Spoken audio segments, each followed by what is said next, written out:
I think the biggest problem is education. There's a lack of education in the world, from the corporate world down to the smallest little farmer in the world. Understanding how those two can fit together and how they can work together. I think the easiest way to solve this puzzle is don't go to the big farmers that have all the shiny new equipment, the best there is. Go to the middle-sized guy, the small guy, the ones who are working hard, trying to get by. Go talk to them and see what they need, how they do it, what they can do, what's possible.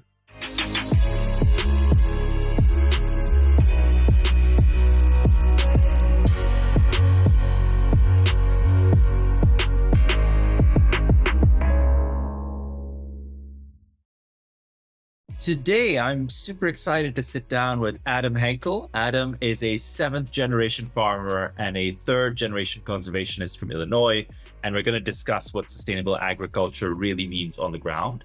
Adam was our guest at the State of Sustainability Food and Bev Summit in Chicago just a few weeks ago.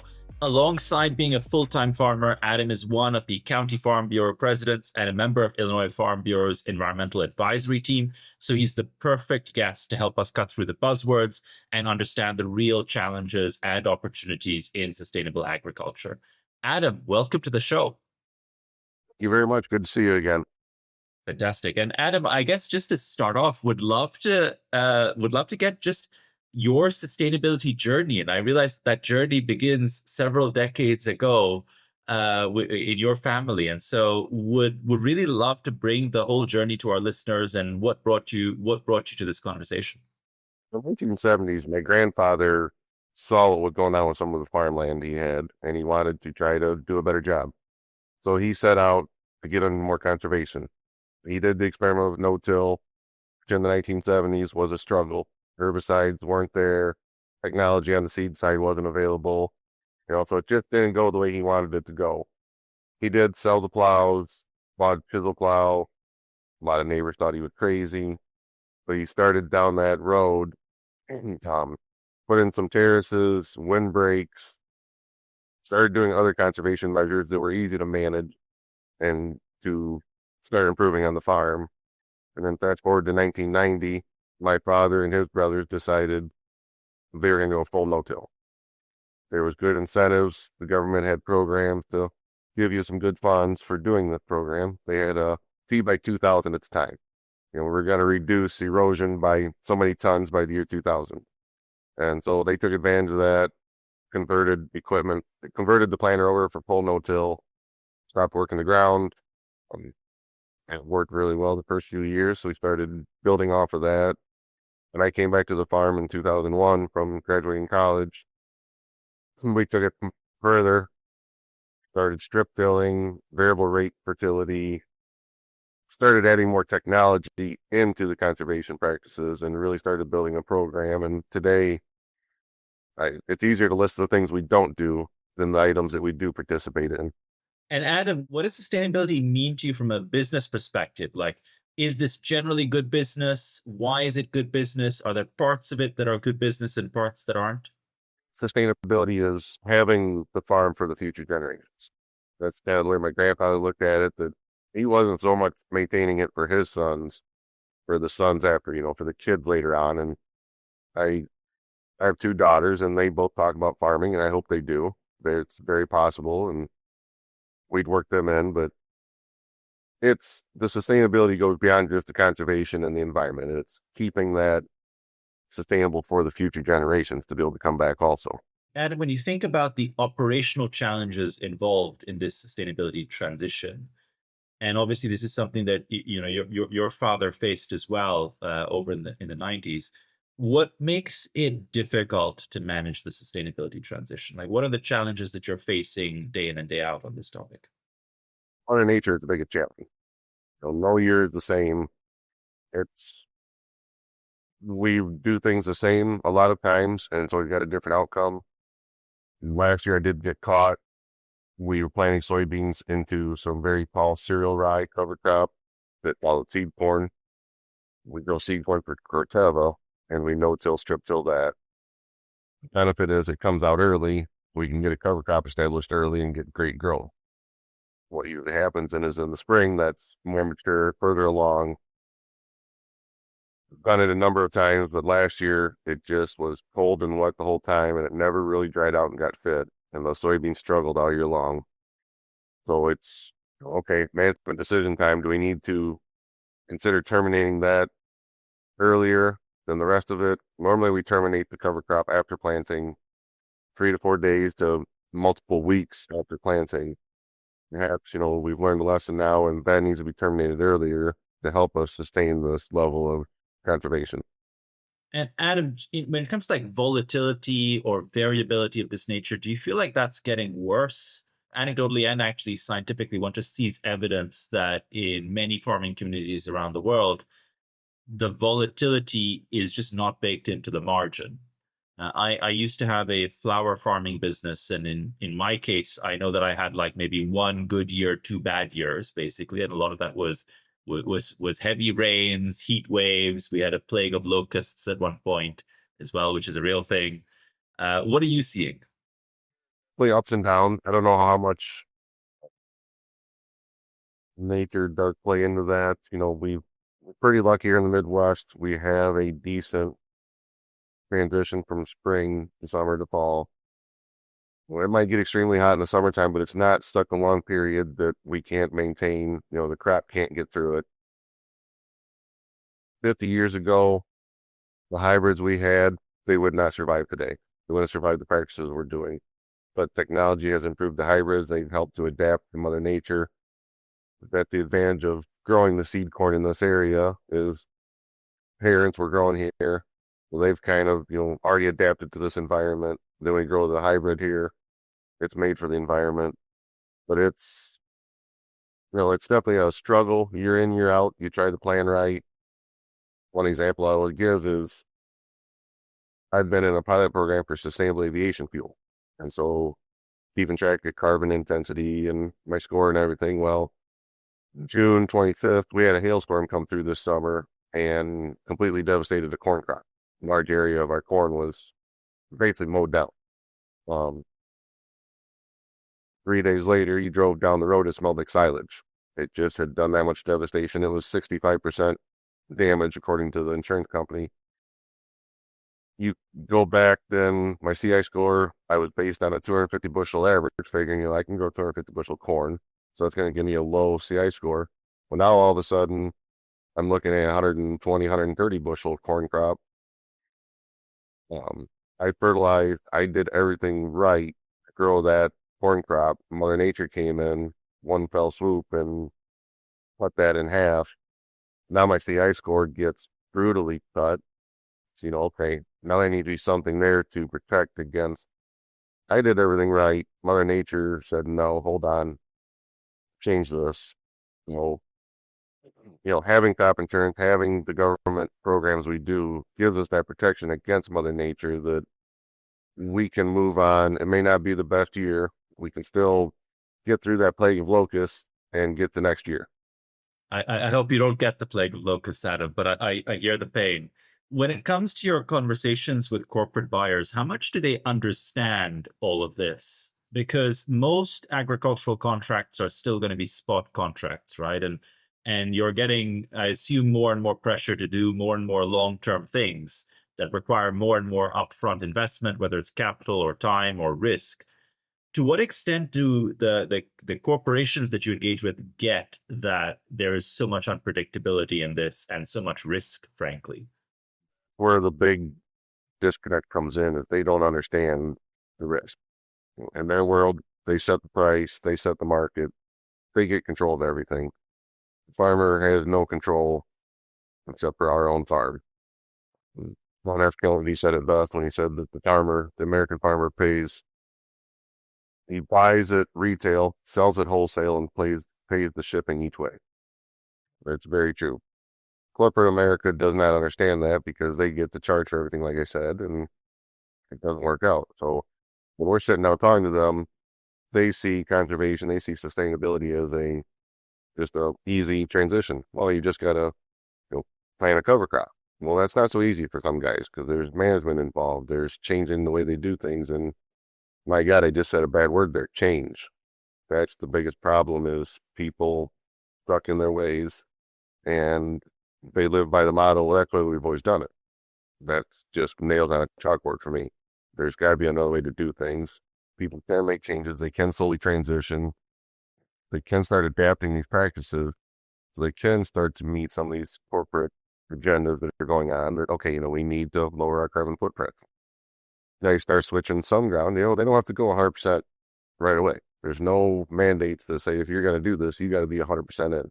You can switch a farm, switch a field at a time, start small, work your way up. Once they get into it, I think it's pretty evident that it works and guys will transition more, but the corporate world has to understand that this is not an overnight transition. Guys can't just make the switch instantly.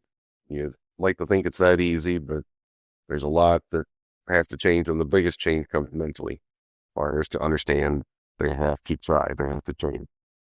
And Adam, when it comes to change and practice adaptation, I assume that there are some practices and inputs that are really easy to transition, not just because it is easy to do, but also it makes very clear economic sense.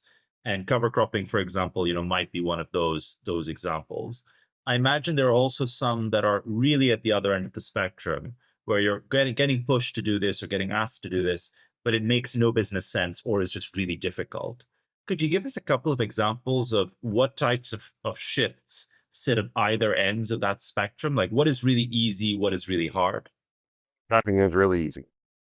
Like myself, we have a fertilizer spreader that is dedicated to just spreading cereal rye. And so that's one of the jobs my mom takes on is we have it sitting ready to go in the morning. She's done with her latte. You got to give her time to have her latte or else she's a little feisty. And then she'll come and spread, face the combine, so to speak, is what we say. But rather spread till the buggy is empty or until she catches up to us at harvest. And okay, she's done for the day and she can go on about it. And she does do other things on the farm. She helps, she hauls grain and does help a lot. But one of the things she does enjoy doing is spreading cereal rye. And I mean, it's very simple. It's just spread the seed out there. And I always joke with guys, cereal rye is very easy to establish. If you just sprinkle a little seed on your shop floor and sneeze on it, it'll grow. It does not need much. It is very, very good seed.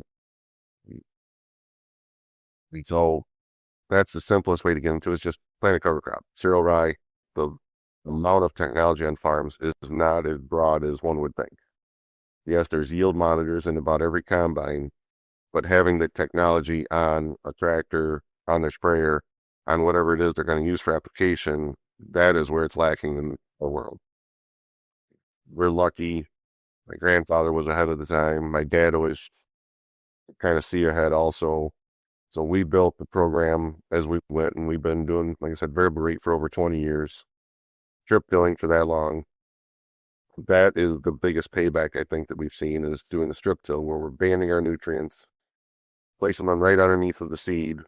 So when that corn starts growing, it's got, as I like to call it, a little steroid packet right there that when that taproot goes down, it's got everything it needs. It doesn't have to go searching for it. It's spoiled. It can produce. That is the farthest end of the spectrum, is the strip till, variable rate, banding the fertilizer right there. But it is doable. Technology is there. The equipment is available. It makes it very easy. And when it comes to making things easy or just easier, a lot of our listeners come from the food and beverage industry. What is it that they could do to make life easier for the farming community, which is such an important stakeholder for them? Like in terms of having this conversation and understanding stuff that is easier for you to do, stuff that is harder for you to do, but also maybe the right kind of incentives, the right kind of support. Like, what do you think is a practical way that they could make that interface or relationship when it comes to sustainability easier with farmers? I think the biggest problem is education. There's a lack of education in the world, from the corporate world down to the smallest little farmer in the world. Understanding how those two can fit together and how they can work together. Or the easiest way to solve this puzzle is they just need to get out to farms and actually sit down and talk to people. Don't go to the big farmers that have all the shiny new equipment, the best there is. Go to the middle-sized guy, the small guy, the ones who are working hard, trying to get by. Go talk to them and see what they need, how they do it, what they can do, what's possible. My impression is that I kind of think of two teams within the company, and there's a corporate sustainability team and there's a procurement team. And the procurement team are the ones that would traditionally be going out and managing the purchases. And often, they're either buying from an intermediary, or if it is the intermediary, they're buying directly from the farm. There's the sustainability team that has the kind of macro picture. Here's what needs to happen. Here's what it means to be a regenerative agriculture source, etc. And I find there's often this disconnect between those two teams. And that's kind of where one bit starts, where the procurement team is going out there and managing the sort of spot contract or buying and really putting pressure on margin and rate. And the sustainability team is probably asking for more, basically asking for more to be done. The two things I would think would be easier. One is longer term contracts, particularly where you are looking to push the farmer to do more. Longer term contracts, even if it's just 3 years, I imagine would be a big win, because then as a farmer, you could potentially borrow against that contract, you could have certainty, and you could do stuff that will have a longer yield period. The other thing I think about, and I'd love your views on this, is insurance. Because what I remember, and now my flower farm was in Pakistan, which is like, if you think about like cereal crops in the Midwest and flower farms in Pakistan, I can tell you which one you want to be in from a business perspective. But like it was impossible to get any kind of insurance for my farm. Like you couldn't even design a new insurance product, even if you managed to get through to the insurance company. And I imagine that there's a lot that corporate buyers could do, particularly with mid-sized farms or smaller farms, to support insurance against some of the volatility that's going to come, just as whether it's weather patterns changing or any of the new initiatives delivering variable yield. I would think that sort of thing could be helpful. Procurement and sustainability teams definitely need to work together, and they need to be going out to the farms, get that education, understand how it works, where it comes from. This is not an end-all, save-all. Yes, we can do a lot to help the environment, but we all have to work together on it. You talked about the incentives. It's definitely carrots over sticks, because I'll be honest, if you put more regulations on me, I'm going to figure out how to bend that stick just far enough that I hear it start to crack, but it's not breaking. I'm still within my bounds, but I'm going to push it to the limits of what's best for me. You dangle carrots out there, rides are going to jump. Well, if you put the money in front, they're going to take it and run. It would be very helpful if the corporate world would go to legislators, Parliament, Congress. Hey, we need this. We need this kind of support for the farmers. We need this to happen. Just like the Farm Bureau is lobbying for the American farmer, not for corporate. We're on completely different ends of that spectrum. So, but I think there is a middle ground there where we could help each other. And if that procurement team, that sustainability team, they're talking to the legislators, hey, can we talk a little bit more about sustainable aviation fuel? How are these incentives going to help the farmer? Can we talk about conservation, CRP, Conservation Reserve Program here in the U.S.? Can we talk about the Conservation Stewardship Program? If there's a few of those items that they had a little knowledge on, and they're talking to their government, get out to the farms, learn more about what we're doing, what we're trying to do, how we can do it, understand it's not an overnight sensation. It can be done, but it just takes time, it takes education, it takes resources, and we got to work together on it. Adam, how much do you think about measurement of impact of what you do? And the reason I'm coming at that is because a lot of the sustainability teams that we speak with are trying to do more and invest more in sustainability transition, but they also want to be able to demonstrate what happened as a result of that investment. So if they collaborate with the farming community to make a big change happen, how do they prove that the change took place? To what extent is that a topic that you are actively working on or thinking about or being asked about? At the end of the day, it comes down to what is a financially sound decision that I made. Did I make money on it? I'm not going to do something let's be honest, I'm not going to do something just because it is better.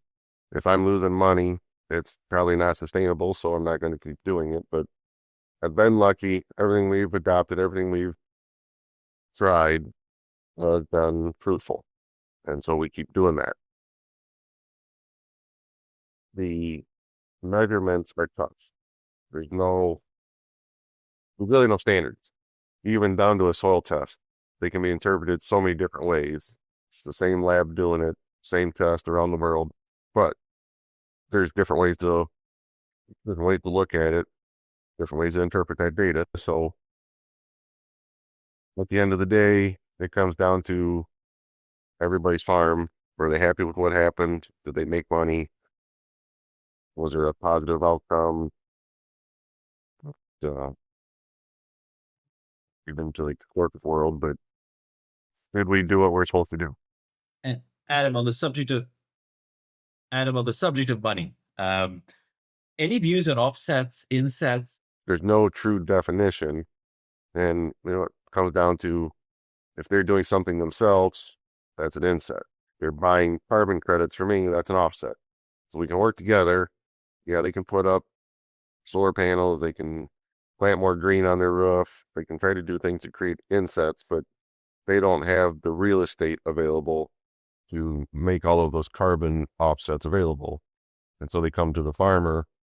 We have the resources, we have the carbon offsets available. So, yeah, I mean, there's a great potential there to work together and create more offsets for them.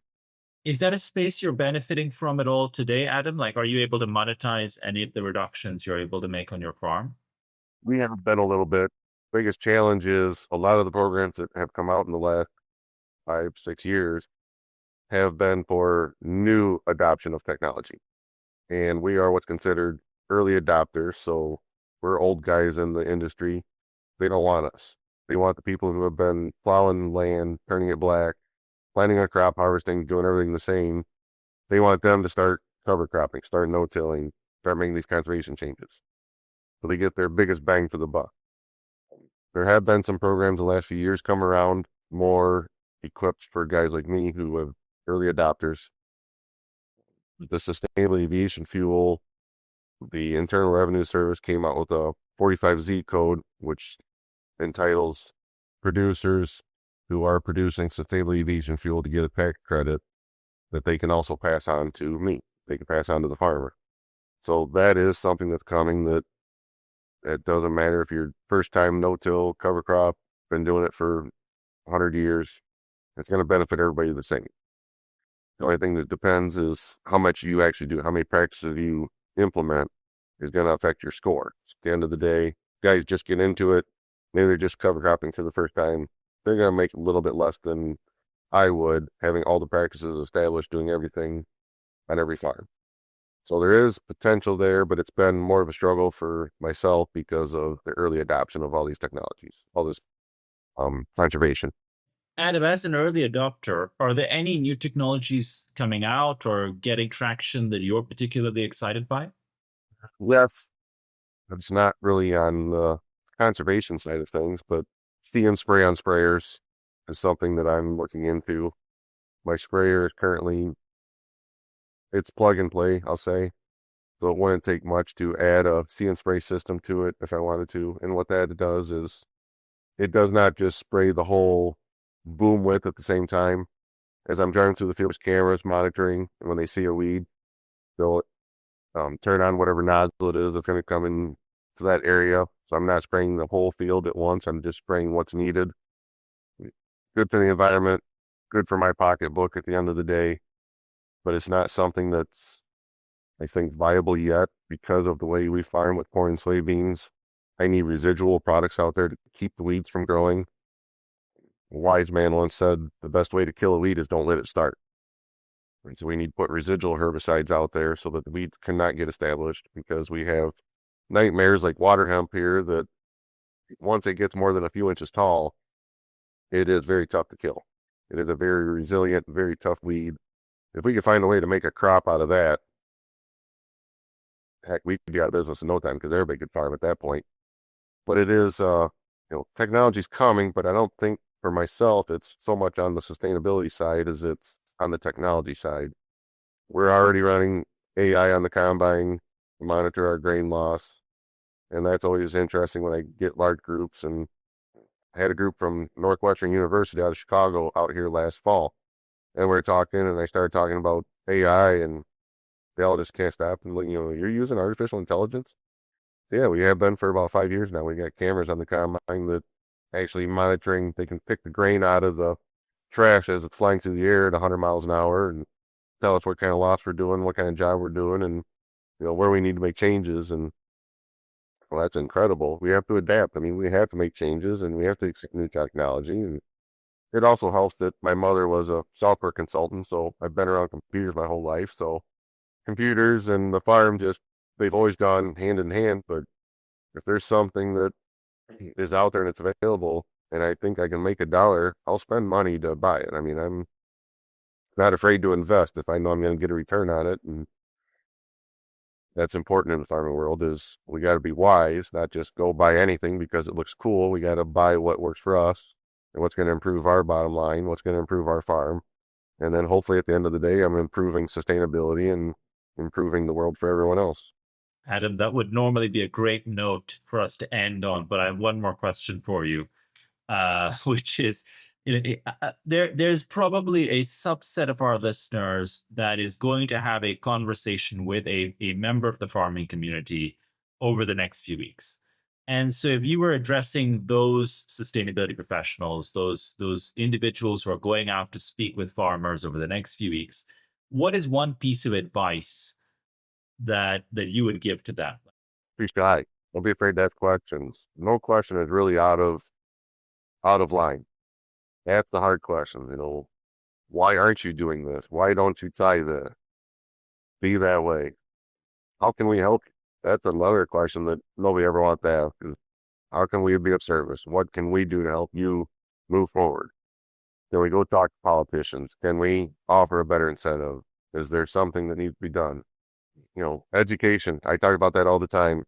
Education comes from questions, getting answers. So, yeah, if they're going out to talk to farmers, ask questions, no questions off the table. Yeah, they might seem a little embarrassed at the time, but I think once they open up and start talking more, they'll find that you asked the right question at that point and you can work through it and keep moving forward. Adam, fantastic. Thank you so much. I've really enjoyed this conversation. It's been packed with insights as expected. And I'm looking forward to touching base with you when I'm back in Chicago. I like that. Thank you very much.